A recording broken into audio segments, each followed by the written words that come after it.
The Science of Sleep, presented by Linda Camaratta. This video is brought to you by Integrative Family Medicine of Asheville. Welcome to the Science of Sleep. So there's lots and lots of ongoing research around the chronic issue of insomnia these days that we have here in our culture, and is spreading in many cultures because of light and technology and just our food choices and the way we think and interact in our life, and some of the things that have happened to us perhaps when we were young and or not when we were young, maybe through our life course, that has created some disturbance in our nervous system, in our mind, in our body. And so this evening, what I'd like to do is give you great hope that you too can recover from any sleeping issue that you've got going on. You may not recover fully, but you certainly can improve your sleep. And I am myself, I'm Linda Camaratta, by the way, and I'm a retired registered nurse. I worked as a registered nurse for 26, 27 years. And I'm a registered yoga teacher, and I teach Qigong, and I teach mindfulness, and have been working on this sleep recovery in my own body, and also offering it to other people for about 15 years. And I also am the founder of Mindfulness Travels, and if any of you have any questions about that at the end, I can share some information on that. So we have some folks that are just coming in. That's great. Welcome very much. Yeah, welcome. So I want to talk a little bit about the teaching points that we're going to cover this evening, and then I want to do a centering exercise, because it's one thing to sort of absorb knowledge, it's another thing to absorb it and integrate it. And that's why we love, my husband and I teach together often, he's a clinical psychologist, we love integrative medicine. And we're so happy, or I'm so happy to be invited here to share this with the integrative medicine group here in Asheville. But what we're going to talk about this evening is self-regulation. Self-regulation has a lot to do with being able to improve your sleeping patterns. And I'll go into depth about self-regulation and how you can actually begin to create a relationship with what that means to you and your rhythms in life. We'll talk a little bit about sleep science. I'm not an expert, I'm not a sleep researcher, but I have been able to sort of extrapolate what I feel is more of a common sense approach to sleep from the scientists who are out there doing their sleep research. So I'm very grateful for that information. And of course, integrative medicine is a huge part of this, as well as the practice of mindfulness. So I'm going to talk about mindfulness this evening. I'm going to share how you can begin to practice mindfulness, what it really means, and how to begin to integrate it into your everyday breath, so to speak. When you talk about scientists, do you talk about neurologists? No, I won't be talking about, that's a whole different, But, the sleep scientists, neurologists, many of them have contributed to the science of sleep, of course. And I honor all of the Western medicine approaches. But here we're really looking at more integrative and sort of holistic ways of working with your sleep issues. The other thing that we're going to actually practice tonight is some restorative yoga practice, a couple of particular postures that are very, very helpful. And during that time, I'm also going to give you a guidance in process of self-regulation called mindful autogenics. And autogenic training comes from Germany out of the 20s, and it's been deeply researched in Europe, Japan. Some folks here in the US have written about autogenic training, but it's not that well practiced here. It's just not that popular.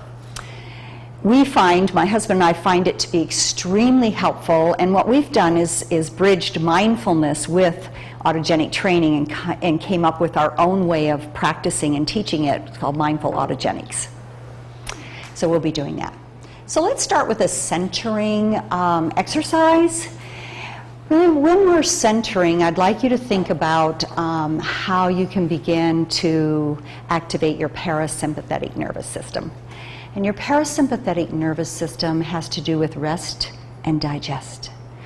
It is a great practice to integrate into your everyday life, because the more you become familiar with that rest and digest nervous system versus the sympathetic nervous system, which is very active and can dump adrenaline into your bloodstream and make you fight or flight, we really want to cultivate more time in the parasympathetic nervous system. And so as I lead you in this centering exercise, I want to help you to understand that you can actually cool down your body. And cooling your core temperature is really, really good for inducing sleep. So we're not going to go to sleep tonight, although some of you may doze off in the yoga postures. But you'll get a sense of what I mean, I think, by the end of the class about cooling your core and relaxing your body into that parasympathetic nervous system, which is a great induction into deep sleep. Okay? So let's just close our eyes if it's comfortable for you. And find your body in a comfortable position. You might want to put both feet on the floor just to kind of feel the ground, kind of feel rooted. And then just notice your lower body. Just notice your feet. Notice your lower legs. And just begin to notice the heaviness of your lower body, the heaviness of your hips in the chair, the heaviness of your legs as they begin to connect to the earth. So this is a practice of heavy rooting. Heavy rooting. So you're rooting your body and connecting with your body. And this is an imperative practice for beginning to build a relationship with yourself that helps you to feel safe and kind and friendly with your own sleeping experience. So your lower body is becoming heavy, sinking. And you can begin to feel your feet sinking. So there's this sense of being rooted and connected in your lower body. Good. Nice. And now move your mind or your mental body up into your torso. And notice how your arms are just hanging from the sockets. And there's a sense of spaciousness in your torso. So the bottom of your body is rooted. The middle of your body is spacious, sort of open and relaxed. So you can use any visual imagery that helps you to find your way to that place. Spacious and open, rooted and relaxed. Now take your mind into your breath. Bring your mind up into your head. And notice how your throat is a passageway between your heart and your mind. And notice when you pull the breath in gently, you allow your belly, chest, back, and throat to expand gently like a bellow. So you're not pushing or pulling your breath. You're just allowing the guidance of your breath to expand your belly, chest, back, and throat. As you exhale, notice how that sensation moves through your nostrils, your throat and your nostrils, and your belly, chest, back, and throat begin to relax down toward the core of your body. And you have a sense of being swept and cleansed, light and relaxed with the breath, through the breath. Now, as you continue to breathe, take your mind, your consciousness, into the very center of your body. And imagine that the breath is actually cooling and restoring the center of your body. Still expanding belly, chest, back, and throat as you inhale. And relaxing belly, chest, back, and throat as you exhale. Full, deep, fluid breaths.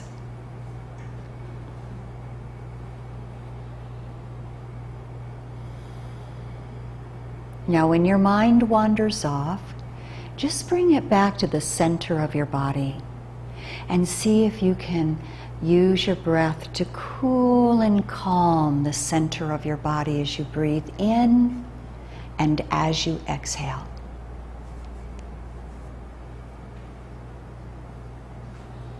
Just think of cooling and calming the very center of your body, the very center.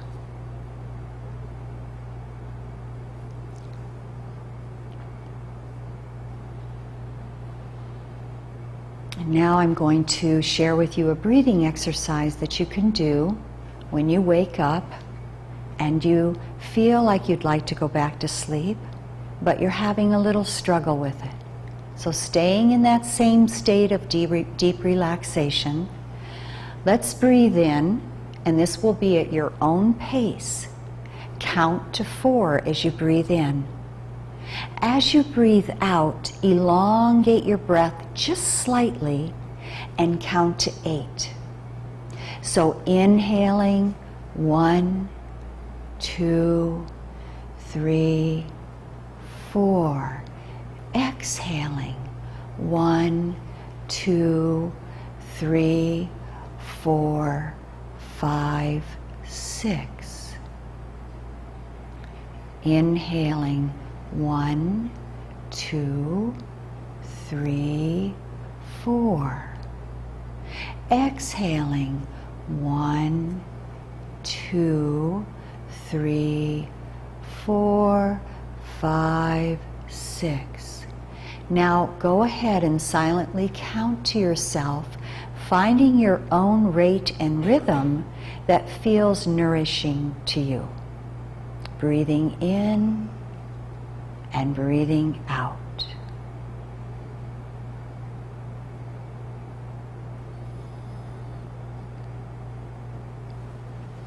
Breathing in and breathing out.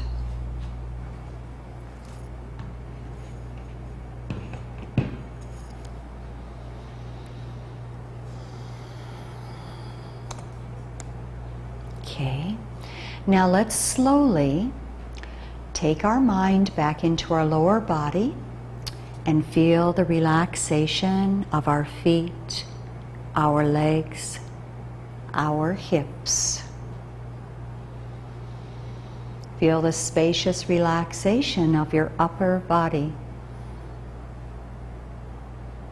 Relax your jaw. Sometimes when you're learning something new, you'll clench your teeth. Relax your jaw. That's it. Beautiful.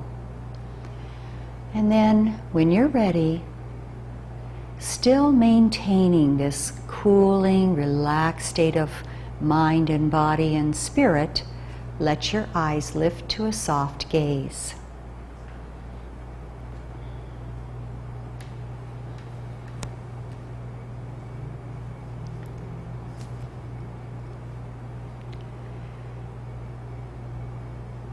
So, good.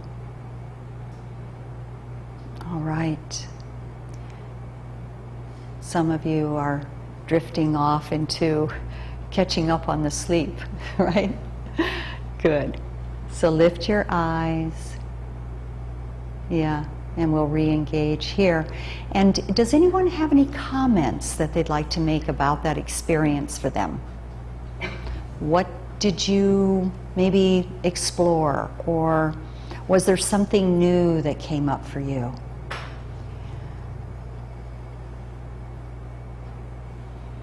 Okay, that breath exercise, that 4-6, is very effective for engaging the parasympathetic nervous system. So oftentimes what wakes us up in the middle of the night is ruminating. You know, we start thinking about things, thinking, and we think in a circle. And one time a dear friend of mine said, you know, Linda, rumination in the middle of the night will never problem solve. That's not its purpose. And that was really a great revelation for me, because now I can call it what it is when I wake up and I have rumination. Just say, oh, I'm ruminating.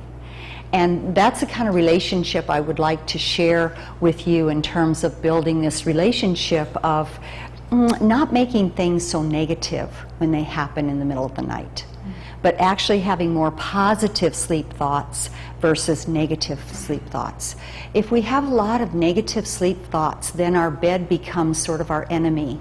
It becomes a worrisome place. And what we want to do is build a relationship with our sleeping space that's positive, that's nurturing, that's very loving, that's very quiet, that has no light, and I'll talk about all those things.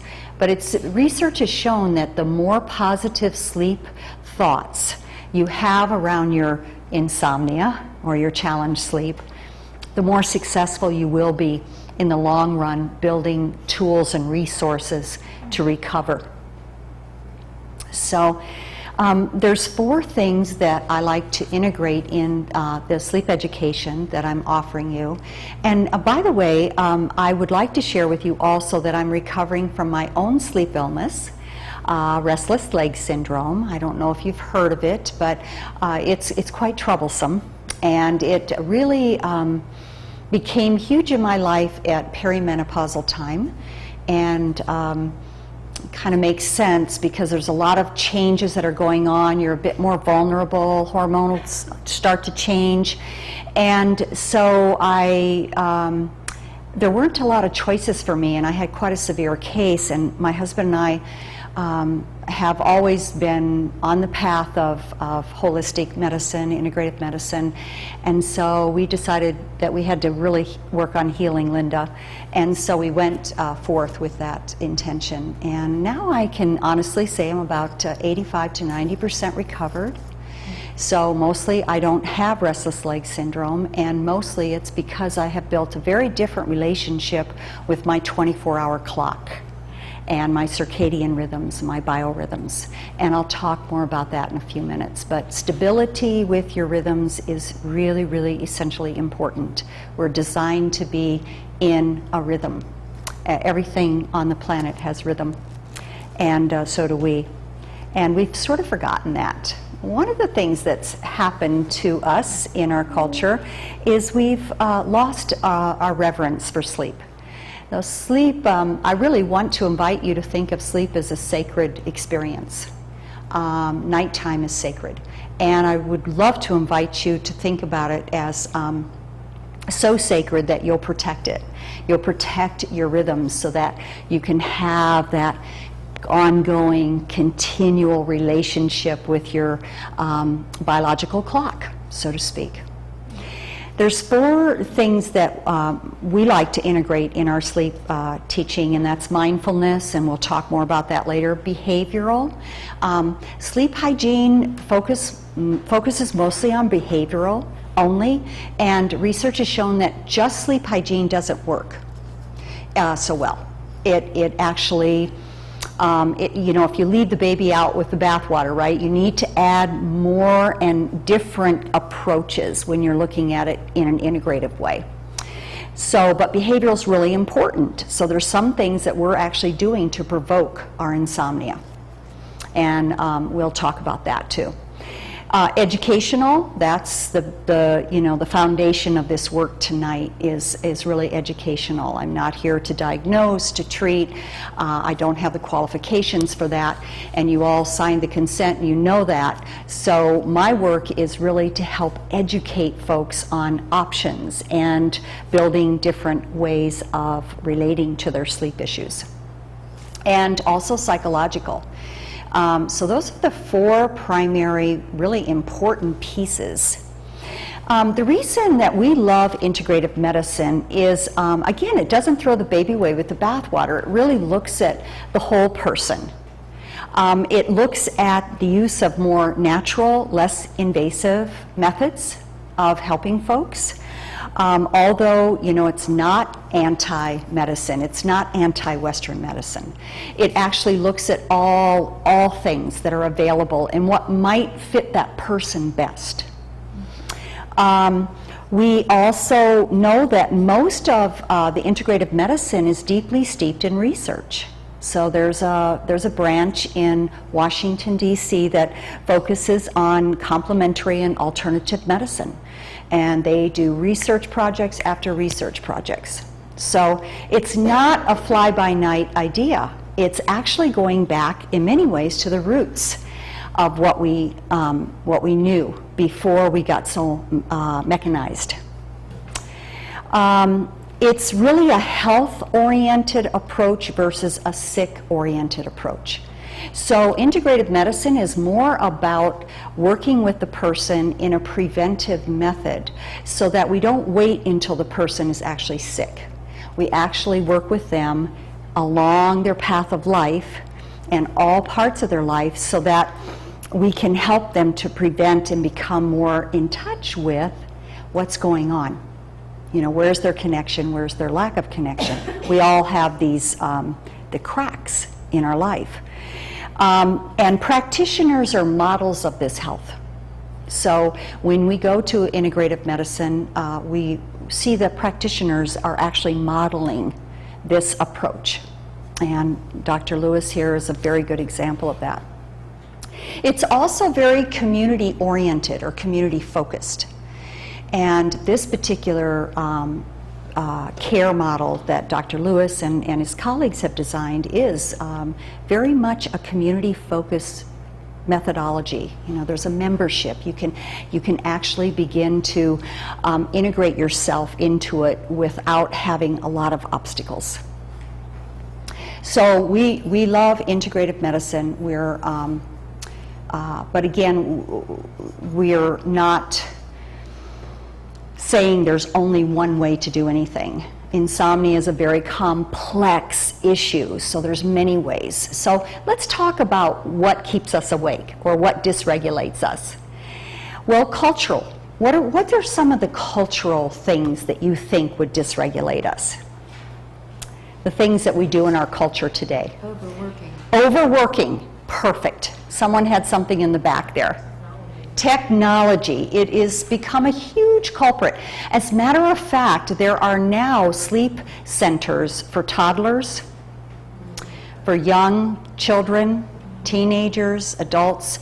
Yeah, and they're all over. They're sprouting up all over because these children are getting into technology so young now, and most of them can't go to sleep without their iPhone under their pillow or next to their bed, or it's really, really causing a problem.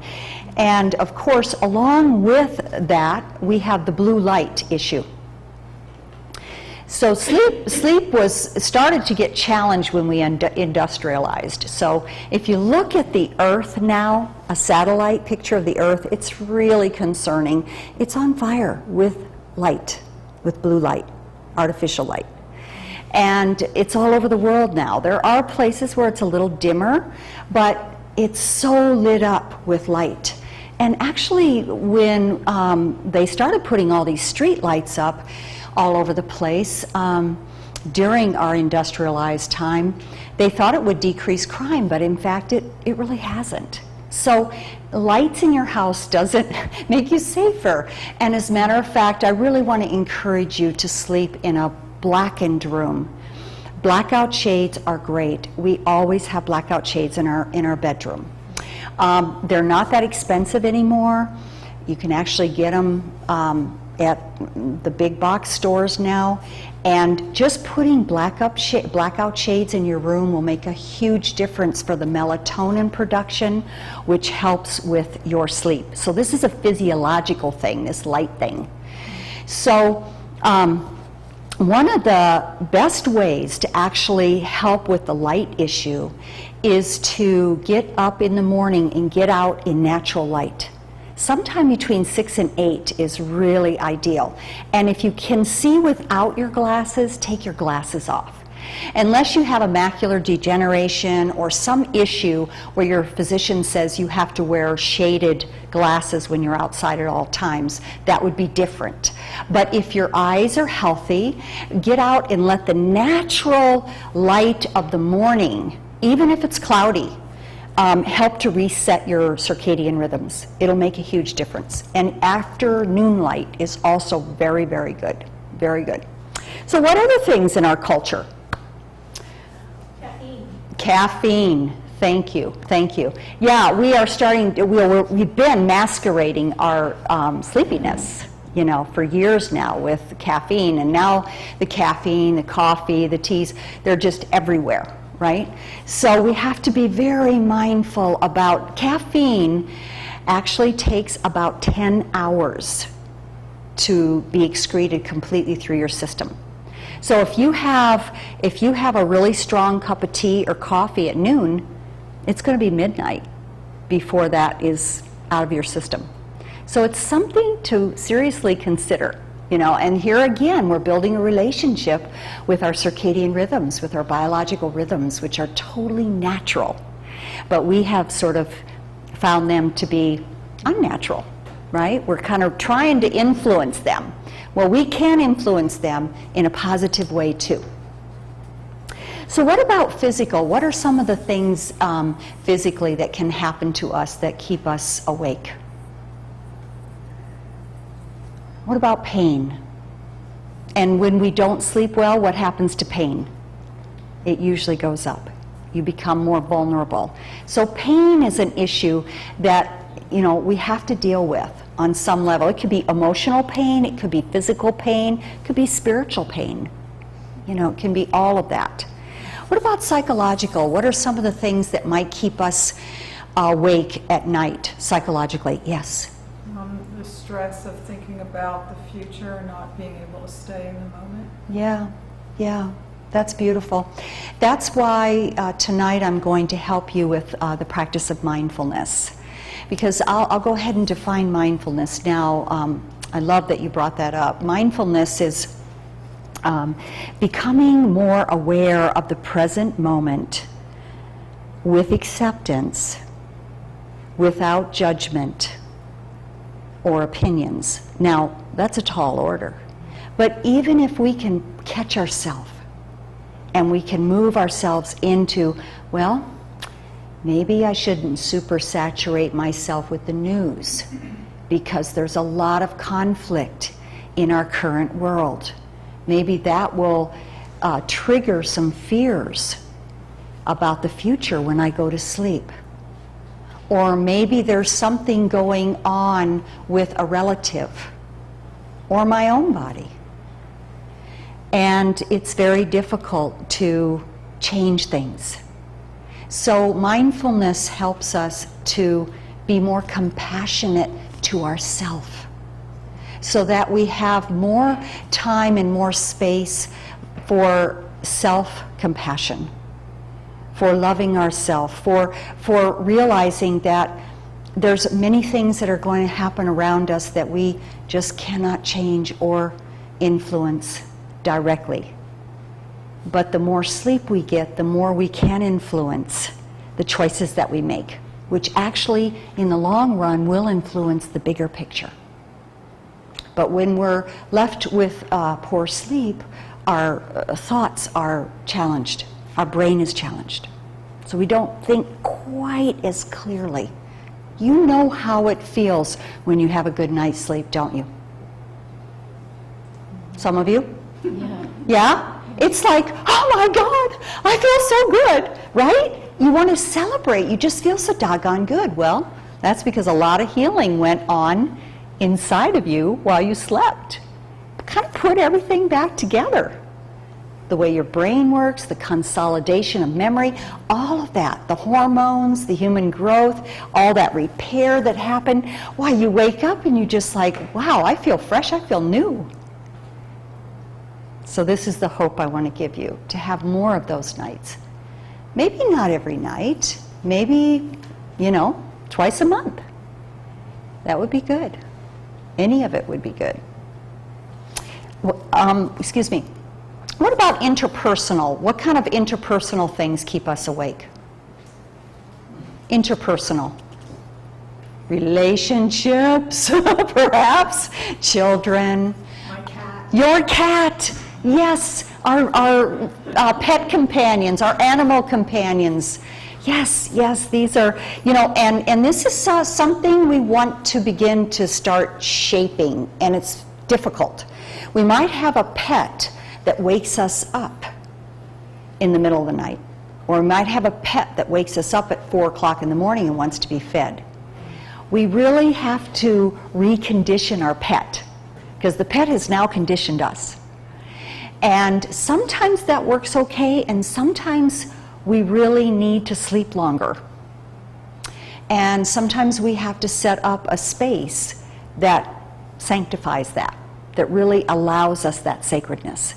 And sometimes our pets are in that with us, and sometimes we give them a space. So it's just something for consideration. And trust me, I love animals. I mean, I don't have any pets right now, but I've had pets my whole life, and I just fall in love with them. So I know how conditioned we can get with that relationship. What about environmental? Anything else that we haven't mentioned that influences our self-regulation, that could influence the way we sleep and dream? Environmental. Temperature, very, very important. Did you know that in slow wave sleep, which is the 3rd and 4th stage of sleep, this is where most of the healing goes on, your body is the coolest. So, and you're conserving energy. So what happens is when we don't get those nice cycles, every 90 minutes we go through those cycles. If we don't get that nice prolonged, and the first cycle of the night is your best. That's why you want to get to sleep by about 10 or 10:30, because you're going to get a good load of melatonin, and that's going to help with all that healing process with the human growth hormone and other hormones that happen, neurochemistry too, that happens when you're in that slow wave sleep. So your body is the coolest. Is that not wonderful? So you have to really be conscious of what works for you. So I suggest that you sleep in a cooler room, of course, than a warmer room, because you can always add blankies. But you can't, the problem with getting in a room that's not right for you, it will most likely wake you up. And then if you've got trouble with insomnia, that can be a trigger, a negative sleep process that keeps you awake for 2 or 3 hours. And that's not good. So make sure your room is blackened out, no light coming in. And make sure that every night before you go to sleep, you're setting up your sleep space so it works for you. So try to get it at the perfect temperature, like 67, 68, somewhere in there is really good. But we're all different. We're all different. And our body adjusts. This last winter, I spent 2 months in Costa Rica with no air conditioning. And I got to tell you, it was hot. But after a while, my body began to adjust. And I was still able to go in those deep sleeps. So, but if you have control over your environment, set it up so it works for you. Very, very important. Any comments on that? Have you ever noticed how if you forget to set your environment up, you wake up and you're like, I'm hot. Yeah. Spiritual. There can be many things going on in our life that affect our spirit. And so, again, when we're addressing sleep, we're addressing the whole person, the whole life, the whole lifestyle, the whole bag. Because if you leave one out, one or two things out, you're going to find that it's not quite as balanced as it could be. So nutritionally, hydration. By the way, most teas are diuretics, and that would include your herbal teas, okay?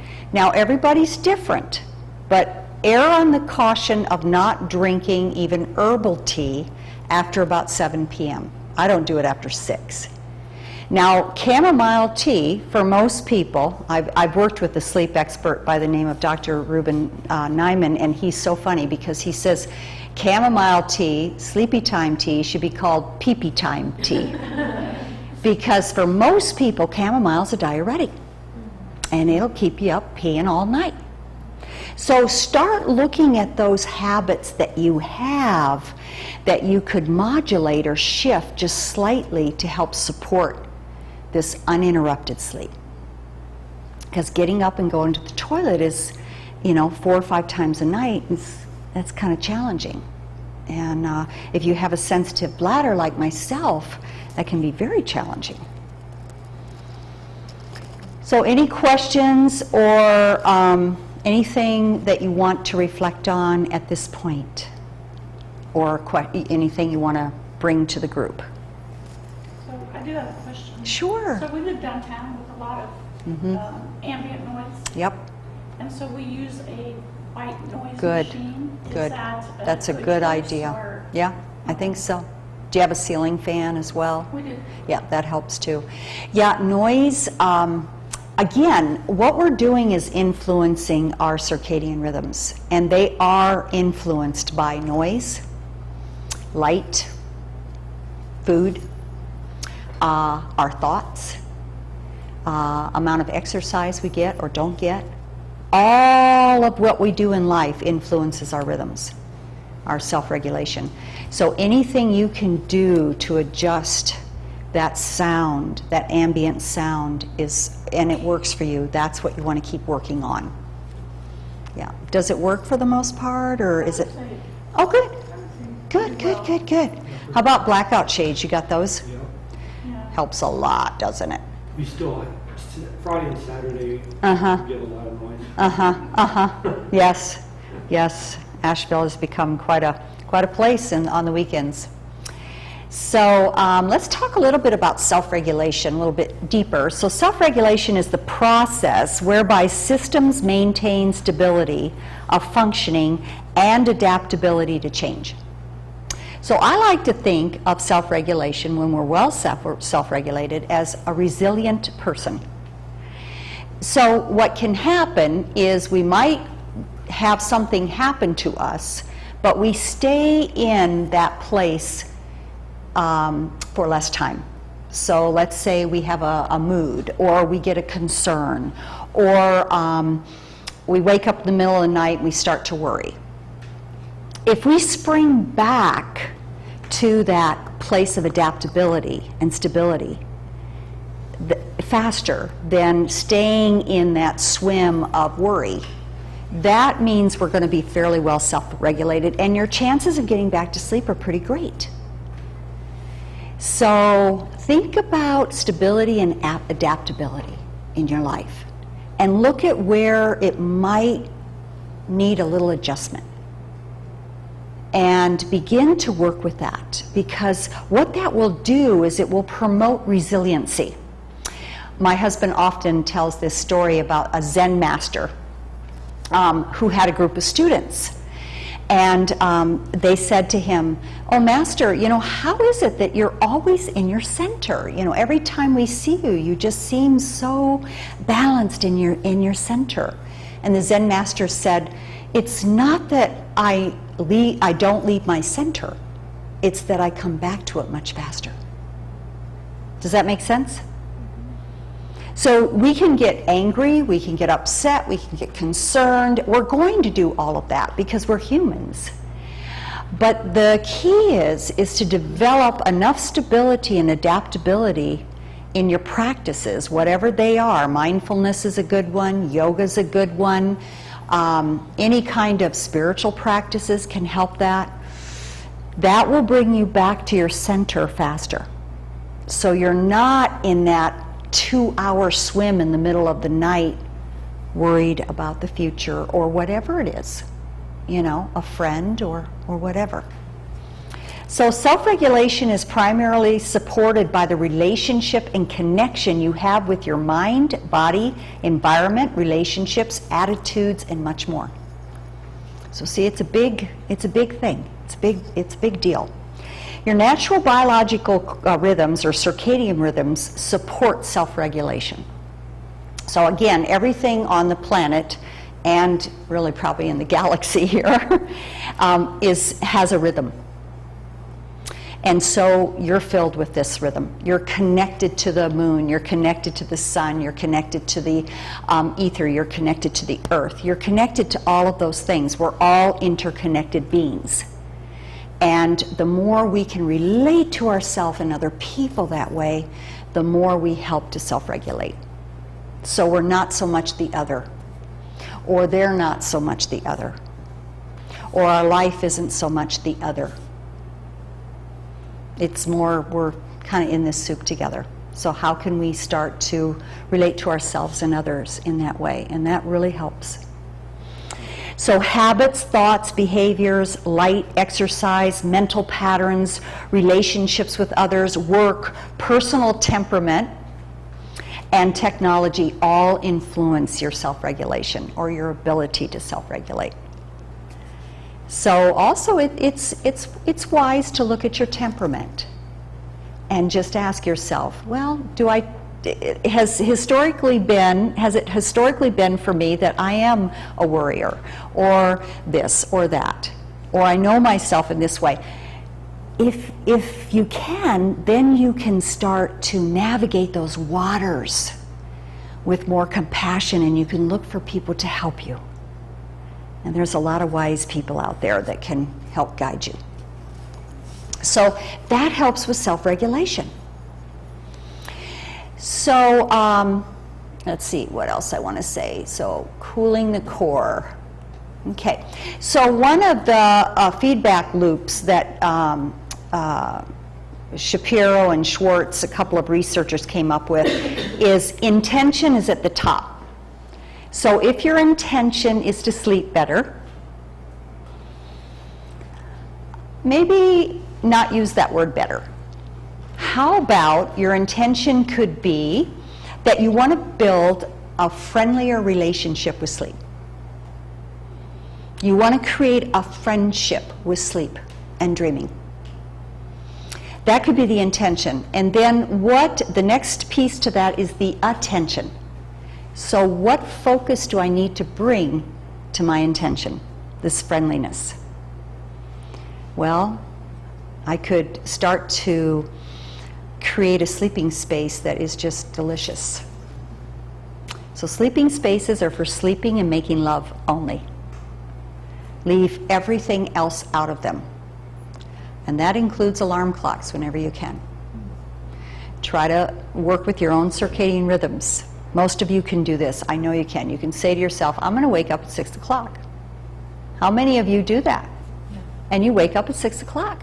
Yeah. And if you are anxious about waking up at 6 o'clock, then set an alarm clock, but make sure the light is nowhere near you. Okay? Because that will disrupt your melatonin production. So start creating that intention of having a relationship with your sleeping space and your sleeping experience that is just tender and loving. Almost like holding a newborn child. You know how sweet that is?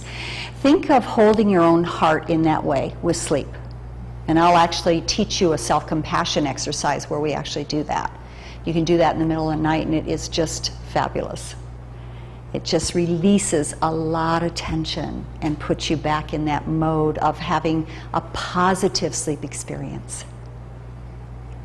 Because you know what often happens to us is we wake up in the middle of the night, and I know you all know this. Oh boy, what's tomorrow going to be like? I've got this and this and this to do. I've got to go to work. I'm not going to be worth a darn, right? So we start building these stories around our sleep, and we pull those into our bed. So we're really re-navigating these waters, really pulling, kind of detangling them and building them back together. Connection. It's imperative that you stay connected to yourself. If you don't, you know, it pulls you away from your center. So stay connected, and sometimes it's as easy as just dropping into your feet. When you get anxious or worried or something, you can just drop your energy like we did. Feel the heaviness of your lower body. And that will help you to reconnect to you, to the source, the resource that you have. Regulation, order, and health. That's their feedback loop. It's kind of interesting. Now, so circadian rhythms control body temperature, heart activity, blood pressure, hormone secretion, and metabolism. So it's not a surprise that we have so much high blood pressure and diabetes and things like that in our culture, because when we're interrupting our rhythms, we are interrupting that healing process that goes on in the middle of the night in those deep sleep waves. And so we end up with less healing time and a bit more physical and health challenge time. And there's things that happen at night that never happen when you're awake in terms of the healing process. So that's really interesting to me. So why don't we do a little exercise, because I want to break the stuff up that I'm talking about, so we're not just talking head up here, that we can actually feel it. So go ahead and get yourself into a comfortable position. I'm going to do a heart cradling self-compassion exercise. And this is a really good one to do in the middle of the night if you wake up and you feel anxious and you feel like, I just can't get back to sleep. Are we okay? Good. Okay, so sometimes putting your feet flat on the floor can help you with this again. So bring your mind into your body. Just bring your mind into your body. And bring your mind into your breath. Remember that cool breath that we were breathing earlier. Just take it down into the very center of your body. And let's just say that we are awake in the middle of the night and we want to find a way to have more peace with ourselves, that we can feel maybe ourselves becoming activated. So take your left hand and place it over your heart. Take your right hand and place it over your left hand. And now begin to make connection to your chest and your hands. Begin to feel the connection you have with your hands and your chest. And now see if you can allow your hands to energetically move in a little bit closer toward your heart. And begin to feel how precious your heart is.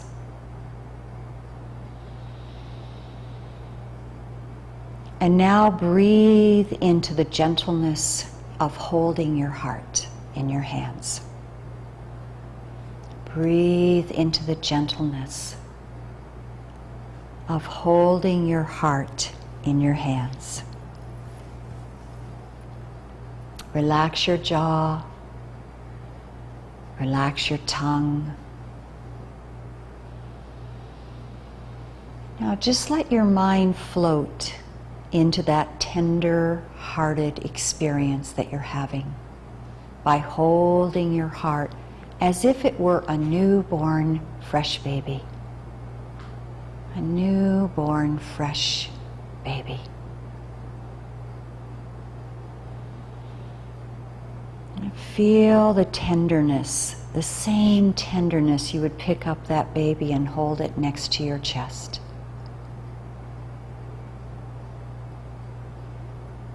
And let your mind soothe your heart with this tenderness.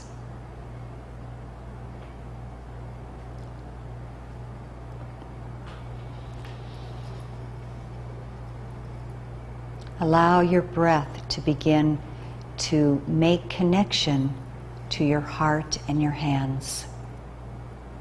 Slow, rhythmic, tender, friendly breath.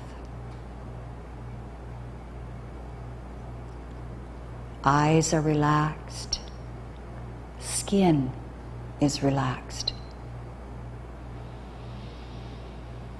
Holding your heart with that same reverence that you would hold a newborn baby.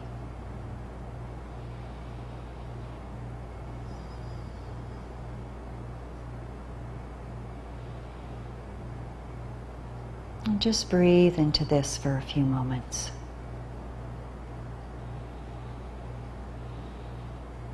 And just let yourself feel the safety and the compassion of your hands and your heart.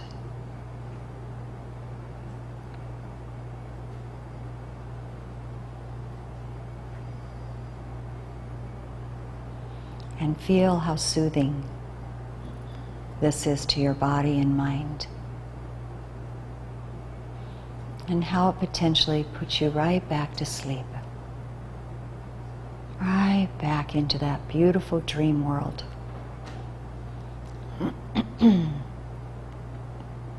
And if it doesn't, that's okay too. Practicing is what will make the difference for you. It's not the end result.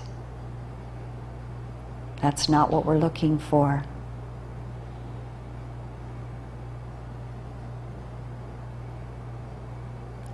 And now, slowly remove your hands with gentleness, kindness, and release your hands and just let them flow down. And then when you're ready, let your eyes lift to a soft gaze. So that's a self-soothing, self-compassion exercise that I'd love to invite you to do that in the middle of the night when our brain is beginning to become activated in thought or story or a pattern that you've developed over time. I was so asleep. Good, good, that's a good sign. No, it's very important for us to learn how to self-soothe. We just simply, in our culture, we just simply don't do enough of that. And you know, I travel around the world, and I travel to places where the villages, they come together for things like that. So there's always, and they live with family members upon family members. So there's touch, and there's soothing, and there's that connection. And so in this culture, we really have to learn to spend more time doing that for ourselves, because we just aren't getting enough of it for the most part from our culture. So we want to learn to do that. And I love how we're beginning to transcend into more collective living. So we can be a little more tribal here in the US, and we can live in community more to help each other with things like this. Now I will say that many, many years ago, when they studied the writings of how people slept, this is pre-industrialization, way before that, there would be middle of the night awakening in the village. And people didn't think a thing of it. They would get up, and they might make a soup. They might go visit their neighbor. They might talk to their children. They might make love. They might be up for an hour or 2 hours, and then go back to sleep. So one thing I really want to impart with you today is don't worry so much about waking up. Don't attach yourself to this is a bad thing. Try to see if, yeah, that'll work fine. Good. Try to see if you can normalize it. You can say, oh, I'm awake. Now, what the sleep specialists say, if you're awake longer than 20 minutes, go ahead and get up. Try to do something that's calming to you. So it wouldn't be necessarily, turning the TV on and getting involved in a movie that you have to watch the end of. You might have a book and a fairly low light, and if that is fairly soothing to you, great. You might take an Epsom salts bath. I've done that many times, and it works very well. Put some lavender in it. Go ahead. You're awake. You don't feel like you're going to, but you will go back to sleep. You might just walk around the house and look around and just normalize it. So that's one of the most important messages I want to send with you today, is that if you wake up in the middle of the night, it doesn't have to be labeled bad or shameful or a problem. It can be embraced as, I'm awake. It's just a fact. Okay. So if I'm awake longer than 20 minutes, get out of the bed. Go do something. That's what I've learned to do, and it works extremely well. And then within about 20 minutes, your eyes will start to get heavy, and what happens to me is I start looking, do I want to rest there? Do I want to rest there? I start giving myself options. And then I say to myself, no, Linda, you can rest in your bed. That's where you're going to get your deepest rest. And so I take myself upstairs and I get back in bed and I fall asleep. So don't worry if you wake up in the middle of the night. Don't worry if you wake up in the middle of the night every night for a long time, because that is only going to activate your sympathetic nervous system. And what we really want to stalk here is the parasympathetic, that rest and digest, that deep relaxation. You can also do that breathing exercise of 4 breaths in, 4 count in and a 4 count breath in and a 6 count breath out. You can practice that one because that will activate that parasympathetic nervous system. So yes, self-soothing. Epsom salts baths work extremely well. And also just continually developing a relationship with ourselves where we're spending more time in friendliness. So watch your temperament during the day. If you tend to get activated by this or that, you're probably going to pull that same pattern into your bed. So the practice of mindfulness is to sort of stalk yourself fairly closely and with compassion and love. And when you start kind of going off your center, you can bring yourself back and say, oh, I just went there. I know that place. That's my habit. That's something I'm familiar with. But let me come back here because when I'm over there, I'm probably hurting myself somehow. And it may disrupt my sleep tonight. So what actually happens in the brain is you start mapping out new grooves, so to speak, or neuroplasticity, to have friendliness be your default. And when you're in the place where it's not so friendly, it feels quite alien to you, and it's more painful.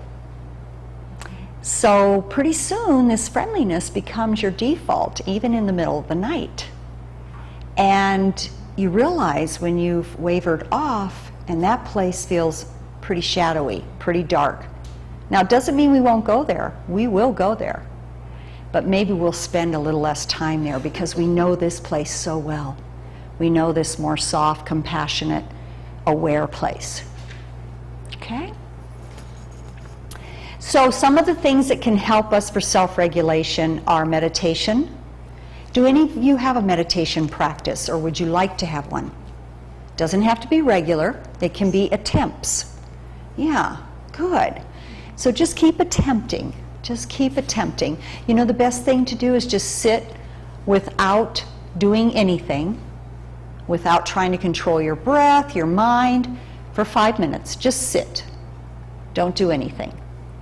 And then if that felt pretty good, maybe in a week or two, you know, after you've done it a bit, you could add 2 more minutes. But the myth in meditation is that we're trying to get rid of something. No. No. We want the full catastrophe to come forward, because it's going to. And we're just going to watch it, and we're just going to breathe. And this is the best way we get to know ourselves, is just to watch how our mind works and to breathe through it. And eventually we tame that wild mind of ours. So it's a little bit more friendly, a little bit easier to be with, and yeah. Yoga practice is awesome. There's a lot of research around yoga and insomnia with cancer patients, with menopausal patients. It definitely helps elongate deep sleep. I teach yoga. I've been teaching for 18, 19 years. Can't imagine life without it. I take classes too. It helps a great deal. Because in yoga, you're really only able to focus on the postures.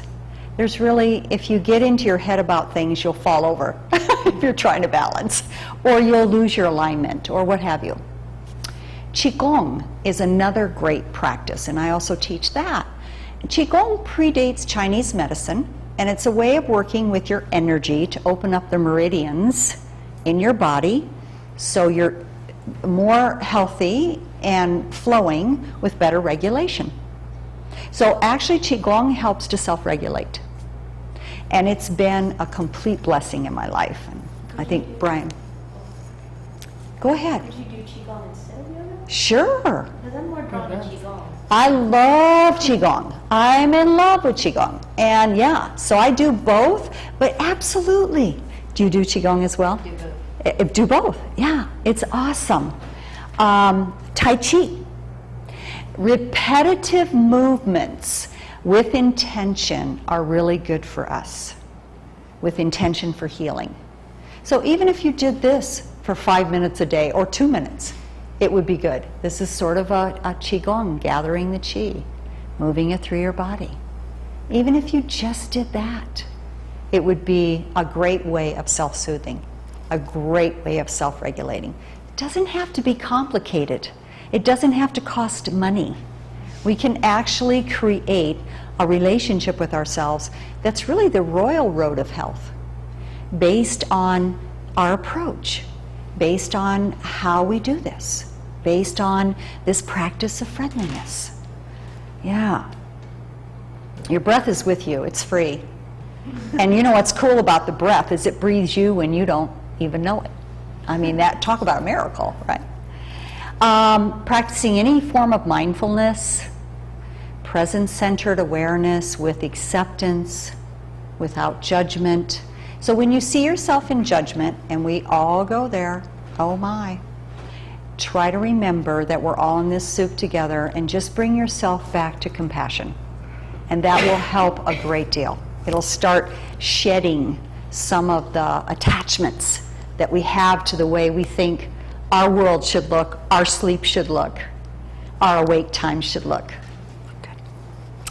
And self-compassion.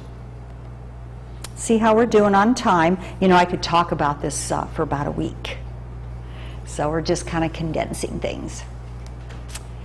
It's 5:10, so I want to talk Well, let me ask you this. What would be more beneficial to you? Would you like to know more science about the way the brain works and what happens to us when we don't sleep in terms of physiology? Or would you like to explore a little bit more on the yoga, the Qigong, the meditation? What's that? Explore. Explore more. Good. Do the experience, yeah. Do the experience. Good, good, good. Yeah, because I can send you a Word document if you, on that sign-up sheet that you signed up on, I can send you a Word doc if you put a little star next to your name before you leave, that has a lot of the science in it too. So is that okay? We kind of need a majority. Is everybody more okay with experiential, a little less on science? I know you were wanting more science, but I'll make sure it's in there for you. Yeah? Let's see the hands for experiential. Okay, so it's over half. All right, well, so I'm going to do both, just because I want to make sure everybody's happy. So what I'm going to do I'm going to do some Qigong with you too. But before I do that, I want to talk a little bit about what happens when we don't sleep well. We have a decreased amount of insulin that occurs, and insulin helps to regulate glucose in the body. So that is an issue with diabetes now. You know, we have so much. We also have more obesity when we don't sleep well because of the fat metabolism. And that ties right in with the insulin and the glucose digestion. Yeah, go ahead and stand up if you need to. We have a decreased amount of growth hormone secretion, and the human growth hormone is a very interesting hormone. It has a lot to do with repairing the body on many, many levels. It stimulates the bone marrow to produce stem cells. Stem cells migrate out into the body. That's the cells that your immune system is working with, so on and so forth. So the human growth hormone is really, really important. And you're going to get these regulations during that slow wave sleep. That slow wave sleep, that deep, deep, deep sleep. You get a decreased amount of leptin, which actually creates more hunger. So how many of you wake up in the middle of the night hungry? Yeah. I usually have a very small cup of coconut water, and that seems to be perfect for me, but it's not perfect for everybody. So, and I'll put a little non-sweetened almond milk with that. And that little tiny cup is just self-soothing enough in my physiology and my mind, because that's how I kind of see it, as a sort of nursing myself, and it helps me to go back to sleep. But there's a lot of people who have a lack of sleep and they find themselves really hungry in the middle of the night, and they develop obesity from that. We have a decreased amount of white blood cells, so we can't combat infections as well. And keep in mind, melatonin is designed to be a regulator of blood cells, and it's also really, really good for anti-inflammatory. So there's receptor sites throughout the body. It's good for anti-tumors. Some integrative practices actually prescribe melatonin for tumors and things like that. I don't know a lot about it, but I've read about it, and it's interesting. It's interesting to me. It increases estrogen production when the melatonin is down, and that causes stress in the body, and that increases cortisol. So we want to keep our cortisol level normal. And cortisol is a really great anti-inflammatory, but if you get too much of it, then it's going to start creating problems in the body. And one of the things that it does is it creates problems with the heart. So it can lead to heart disease. And yeah, so with less sleep and less dreaming, there's more cancer, more disease, more depression. Let me just hit on a couple more things here. So light, I really want you to know that light is essentially one of the most essential ingredients for sleep. So when light enters the optic nerve, it stimulates the pineal gland, which stimulates the production of melatonin or not. And so if we have bright light or blue light, any artificial light can impair at night the production of melatonin. Because what you really want to do at about 7 o'clock at night is start dimming all the lights in your house. Dimming all the lights. Now you can also get blue block glasses. So if you're super sensitive, you can actually get glasses that you can put on if you have to use your computer past 7, which I do not recommend. Or you can also watch television with blue block glasses. So you can get them on online. Yeah, they actually make them. And they're kind of a golden color. They're kind of a golden lens. But the main thing is that you set up your life so throughout the day so that you're paying attention to what's going to happen at night. Because what we've done in our culture is we do all this stuff during the day and then we think we can go into our bed at night and just zonk out. Right? Some of us actually do zonk out, and that's, from fatigue. But we really want to create a 24-hour relationship around sleep and see it as sacred and just have that reverence for, not drinking alcohol past 7 o'clock. And if you do, very small amount, because it's going to wake you up. Not eating sugar and chocolate. Keeping sugar at a minimum, but chocolate and sugar after 7 o'clock, you're going to probably be challenged. So there's a whole bunch of things that we can consider when we're building a relationship with a positive relationship with sleep. Yeah. So I have to put my glasses on. So the other thing that's great about getting out in that morning light is we really do want that melatonin to wane. And we want norepinephrine to come into our brain. And that sort of wakes our brain up. So there's a mechanism in the brain called the suprachiasmatic nucleus. And when that is activated by light, then we're more awake. And so dim the lights at about 7. And then when you get up in the morning, try to get out in some natural light. Even if it's just walking outside checking the weather, that will help. Kind of stall yourself 5 or 10 minutes if you can. Or take a walk or sit outside. Anything you can do to bring that natural light in will help with your chemistry. It'll help with your rhythms. It'll help regulate you. But melatonin is also known to be a tumor shrinkage. It decreases fibromyalgia symptoms, reduces irritable bowel syndrome. It's like major good medicine. And it's inside of you. Isn't that fabulous? I mean, it's just fantastic how the body works. I remember when I was going to nursing school, I would run home and I'd say, "Mom, you're not going to believe this. Let me tell you how the heart works." So it's really very, very beautiful, the body. And when we begin to embrace it with that, that's compassion and respect, it just blossoms. The body, the mind, the spirit just blossoms.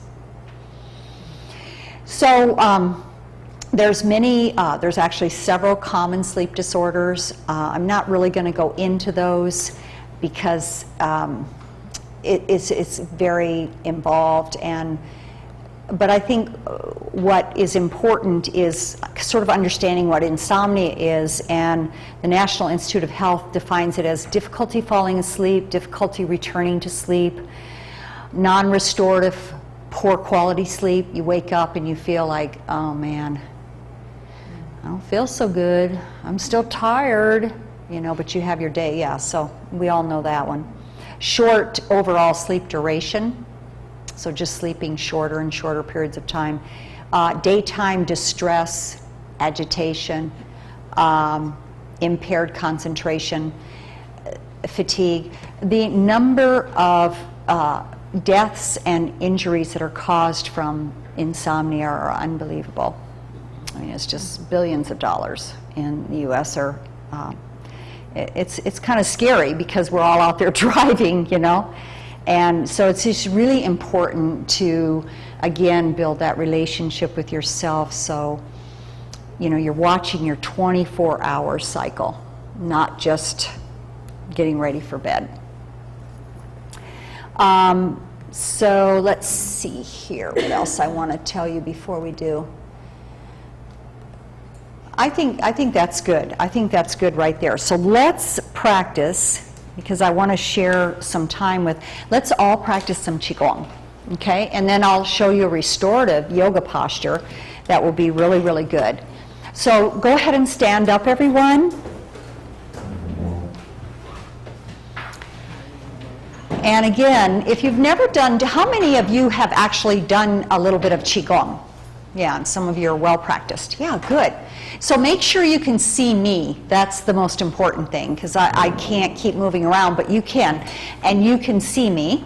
And make sure when you put your arms out, you won't be touching anybody or anything. You'll actually have the space you need. Good. You can stagger yourself. Great. Beautiful. Beautiful. Okay, so Qigong predates Chinese medicine. Just giving you a little review. It's a way of working with energy. And in Qigong, we're very much connected to earth energy.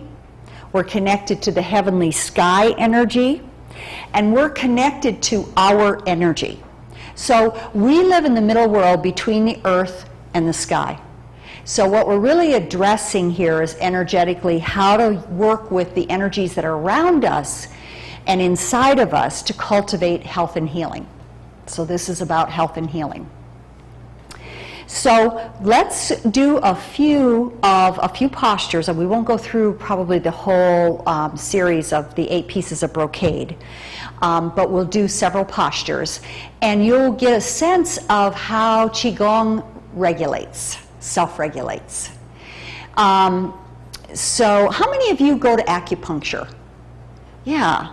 So if you go to acupuncture, they're working with your energy body too, the meridians that connect, and they're all interconnected. So on some level, just as we are. So let's start just with a couple of warm-ups, and that'll get us kind of grounded in our bodies. So let's just go 1, 2, and Qigong is like swimming in air. So everything should be soft and fluid. 1, 2, 1, 2, 1, 2, 1, 2. Beautiful. Now and again in Qigong, unlike yoga, we're not tightening anything up. We're really increasing the flow of energy in the body through the movements. So the hands are soft. So we're going to go 1, 2, open hands, 1, 2, up, 1, 2, other side, 1, 2, good. Fist, but they're soft fist, open, 1, 2, up, 1, 2, other side, 1, 2. Open, up, other side. Soft fist, 1, 2, open, 1, 2, up, 1, 2, 1, 2.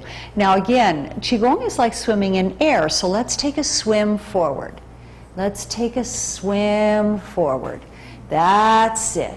This is really good for your lymphatic system. So you're really setting yourself up for a really healthy night when you practice Qigong. Let's go the other direction. Let's take a back swim. Gentle back swimming. Beautiful, and relax. And now let's just discharge a little bit of excess chi. We're going to go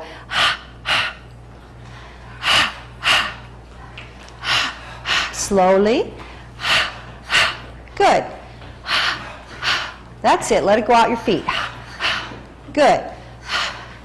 Good. One more. Good. Good. Okay, we're going to start with the 8 pieces of brocade, and the first piece of the 8 pieces of brocade is we're going to lift the heaven or the sky chi, and we're going to do that to regulate our triple burner. And in Qigong, the triple burner in Chinese medicine is the kidneys, the liver, the stomach, the spleen, the heart, and the lungs. Okay, so we're really self-regulating those major organs.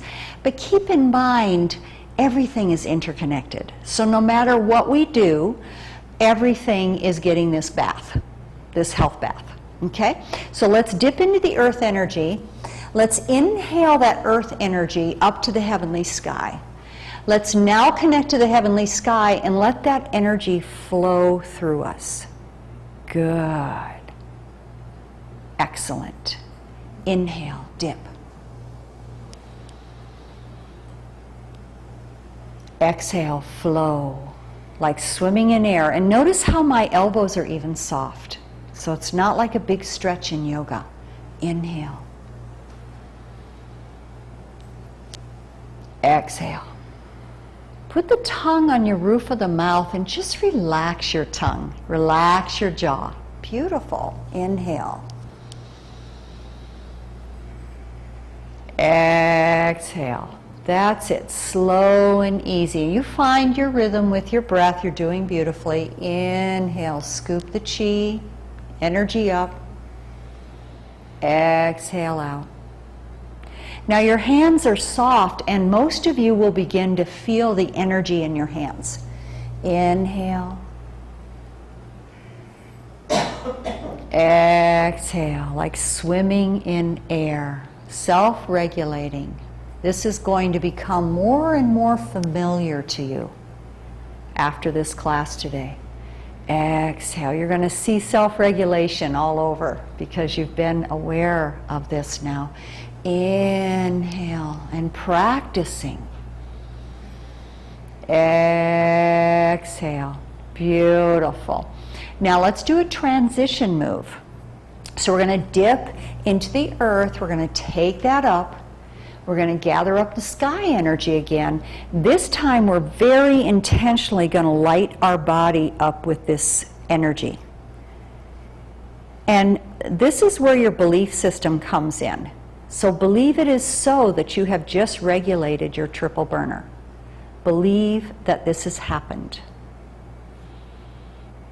Even if you don't believe it, just pretend like you believe it. Okay, now let's regulate our lung qi.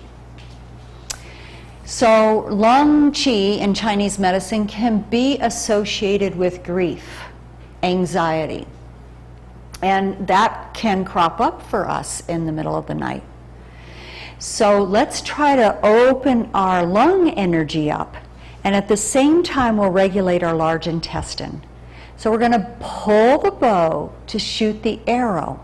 Okay? So we inhale, we gather the chi, we cross right about at our lungs. Then we're going to pull the back bow, and it's going to be opposing this lung point. We're going to place our hand at a tiger's mouth like this. And we're going to exhale and let the bow go, or the arrow go. Inhale, switch. Exhale. Remember what we're doing, lung qi. Inhale.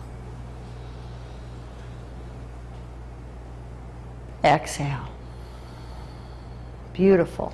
Inhale. Just flow like swimming in air. Exhale. Inhale. Gather the chi. Exhale. Let it flow. Fantastic. Let's continue. A couple more times. Inhale. Gather the energy from the earth right through your body. Exhale. Let it flow. One more time on each side.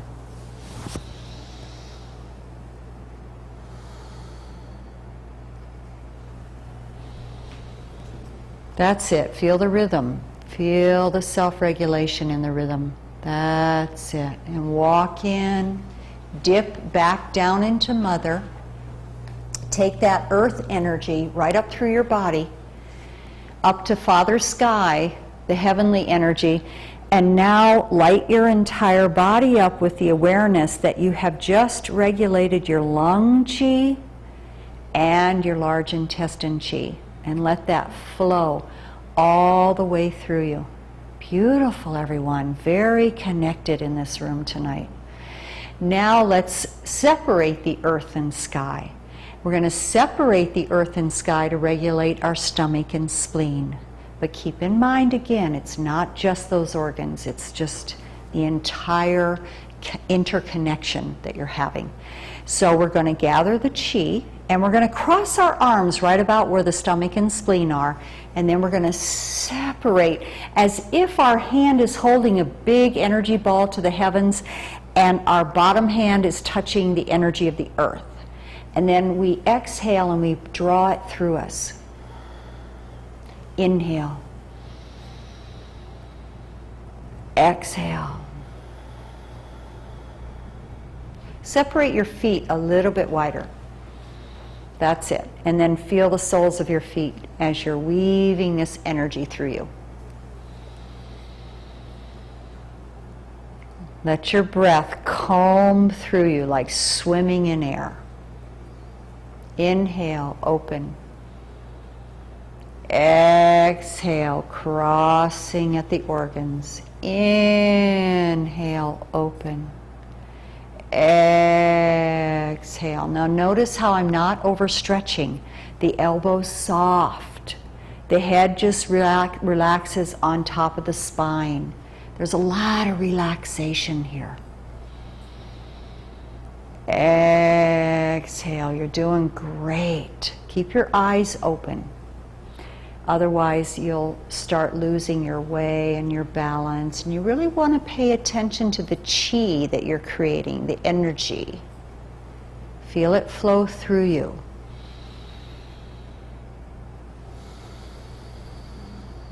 It's like weaving silk. They often refer to Qigong as threading silk.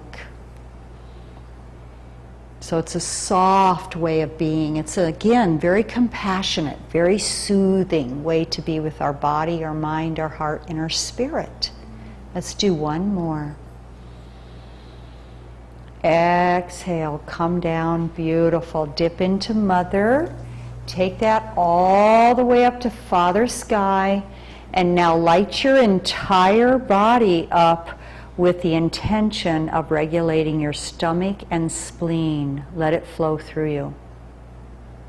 Once your hands are all the way down, just take a deep breath and relax there.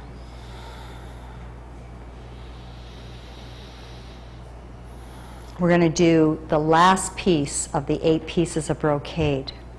And that is, we're going to ward off all stress, illness, and dis-ease. Okay, you up for that? Yeah. So we stand sort of like a penguin. Our heels are pointing toward one another, our toes are out.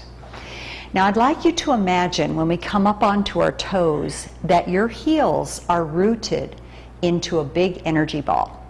And your hands are touching onto a big energy ball. And that's going to help you with your balance. So I'm just going to do a little demonstration. So I gather the qi. Now I'm going up onto my energy ball. My hands are on my energy ball. Now when I relax and come down, I'm going to let go. So just let everything go. Your skin, everything relaxes. Okay?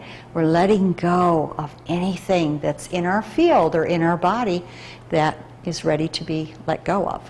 Okay? Gather the qi. Inhale. Use those balls. When you're ready, exhale, come down. And just be like a rag doll. Right? See? That's good. Inhale.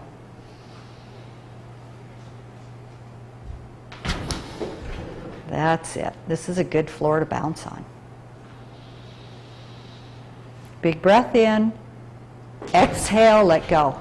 Ah, didn't that feel good? Let's keep going.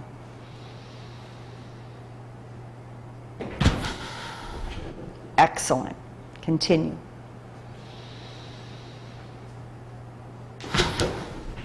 Ah, let's do a couple more. Notice how well you stay balanced by using those. My trousers are coming off here. I'm bouncing my trousers off. Inhale, come up. There you go. Let's do one more. Okay, now we're going to purposefully bounce our body with 3 exhalations, where we're going to just really let the bouncing roll here now. So I'm going to hang on to my little equipment here. So take a big breath in and bounce. As you exhale, take another breath in.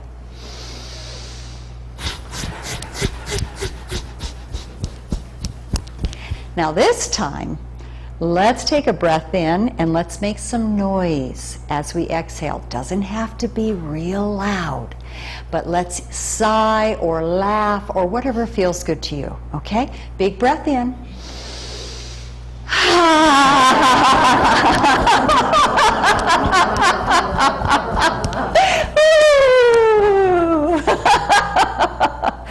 Good job. So yes, that is a little contagious energy when we start getting more playful with our practice. So Qigong is about play. It's really important not to take anything too seriously in life, right? That helps us to regulate. And Qigong is really about playing as well. So yay, good for you for playing today. So now we're going to transition.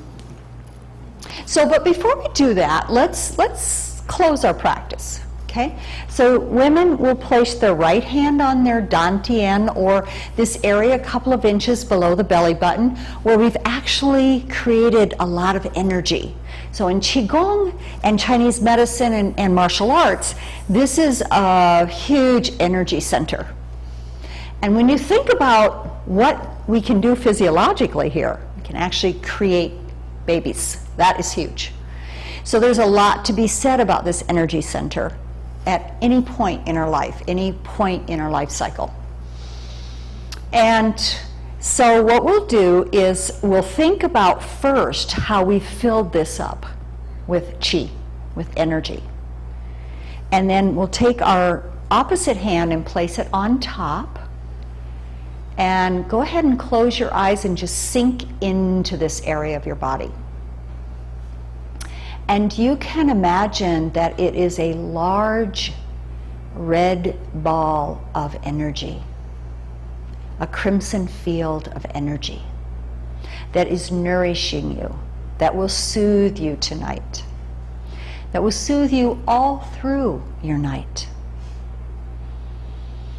And this energy center is filled with healthy qi now, filled with healthy qi.